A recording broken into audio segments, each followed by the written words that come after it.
Hi friends, welcome back to our channel 360 view info Telugu.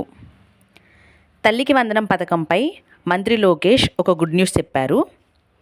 వీడియోలోకి వెళ్ళే ముందు ఎవరైనా మన ఛానల్ని ఫస్ట్ టైం చూస్తున్నట్లయితే ఛానల్ని సబ్స్క్రైబ్ చేసుకోండి. నోటిఫికేషన్స్ కోసం బెల్ ఐకాన్ క్లిక్ చేయండి. ఇక లేట్ చేయకుండా వీడియోలోకి వెళ్ళిపోదాం. తల్లికి వందనం పథకాన్ని ఇంట్లో ఎంతమంది పిల్లలున్నా అందిస్తామని మంత్రి లోకేష్ స్పష్టం చేశారు. మార్గదర్శకాలు రూపొందించడానికి కొంత సమయం కావాలని, అర్హులు ఎంతమంది ఉన్నా ఒక్కొక్కరికి 15,000 రూపాయలు ఇస్తామని లోకేష్ గారు తెలిపారు.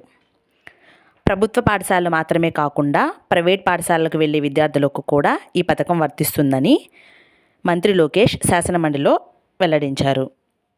ఈ తల్లికి వందనం పథకంకి సంబంధించి ఎలాంటి అప్డేట్స్ వచ్చినా మన ఛానల్లో వీడియో పోస్ట్ చేయడం జరుగుతుంది. అప్డేట్స్ మిస్ కాకుండా తెలుసుకోవాలనుకుంటే మన ఛానల్ని సబ్స్క్రైబ్ చేసుకోండి. ఈ వీడియో కనుక మీకు నచ్చినట్లయితే లైక్ చేయండి, మీ ఫ్రెండ్స్కి షేర్ చేయండి, ఛానల్ని సబ్స్క్రైబ్ చేసుకోండి.